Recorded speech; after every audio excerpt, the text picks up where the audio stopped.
So, how did you end up meeting David Essex? David was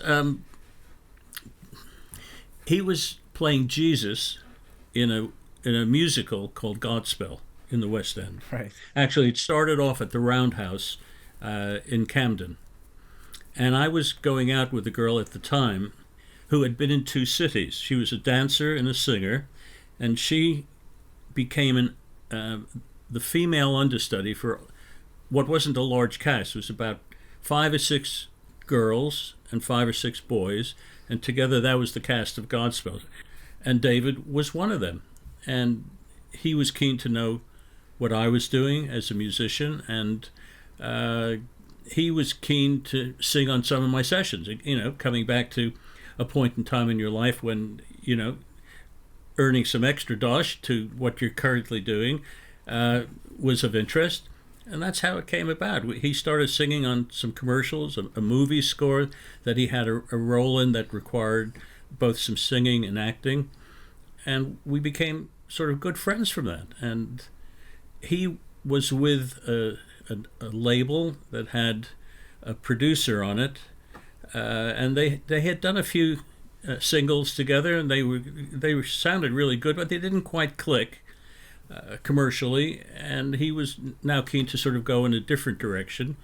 And one day we were sitting around at Advision, in fact, and just chatting informally over a cup of tea. We had finished our session, and he said he had just written a new song, and would I like to hear it? And I said, sure. We've got some time left here in the studio. And I thought David was going to go sit down at the piano and start playing and singing, except he did go to the piano, but right next to it was a trash bin.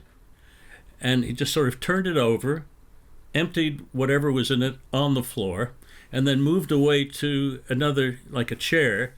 And he was and is a very good drummer. He was a drummer in a band, blues band. Right. And he turned it over and started singing with no other accompaniment other than just grooving away on this song. And it was called Rock On. And I thought, God, this is really catchy. And maybe it's because there were no other instruments that the groove of it was so important for him to sing to. And my engineer for that session, I asked, I said, there's a reference to James Dean, the heartthrob actor. He magnetic looking, a great actor. And David had written a line in Rock On that referenced James Dean. I said, that's sort of in the 50s-ish. Have we got any echo that you can quickly put on? He said, yeah, I think I can. And it was a repeat echo that just added another bit of the mood to the song. And it led to David and I doing a deal together. He signed to my label. I put up the money to record Rock On and another song, which at the time we didn't know if either would ever come out, much less which one would be the A-side or we'd first finish an album. But I produced and arranged it all. And I guess the original demo that he was doing in the studio led me to put forward the idea to David, which he went with to his credit, that I didn't want to use any keyboards or any instrument that played chords. Right. I just heard hollows and spaces and these repeat echoes going around in my head. And he went with the idea. He sort of liked it. And so the lineup, when we eventually came around to recording Rock On just had bass guitar by Herbie Flowers, who is a renowned, one of the great bass players ever to come out of the UK, known for working with so many top musicians. And then I had two Barrys, Barry D'Souza and Barry Morgan.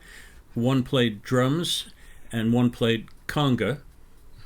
And I always remember it was a 10 o'clock session, and my engineer and the tape op, I had told them already what the lineup was. And so the guys walk in, they go to their places, and 10 o'clock comes along, and they're sort of looking at their watch. And, Jeff, when's the rest of the band coming in? I said, guys, you're the band. Oh, all right. And they had parts that they had played. Herbie expanded on what was written out, and I'm sure glad he did, because what he came up with is probably the heart and soul of the production. I had my big moment on the record was that I had a set of stereo mics put sort of left and right to me, and I counted the guys in, but the sound that actually starts the record into the singing it was me, and I went from left to right, and it was like an explosion from out of nowhere. Brilliant. And that's what kicked it off. I did add strings, but I made sure they never played any chordal stuff. It was all sort of, sort of odd sounding string lines, which is what I wanted. Rock On came out, and it was a big hit here. It was #1 in America and a number of other countries, and that's really what launched David's career in touring. I did the first 2 years of touring with David as his MD, so I was conducting where needed, playing keyboards, and I did all the arrangements for the band so that it sounded as close to the records as they could be. It was great fun.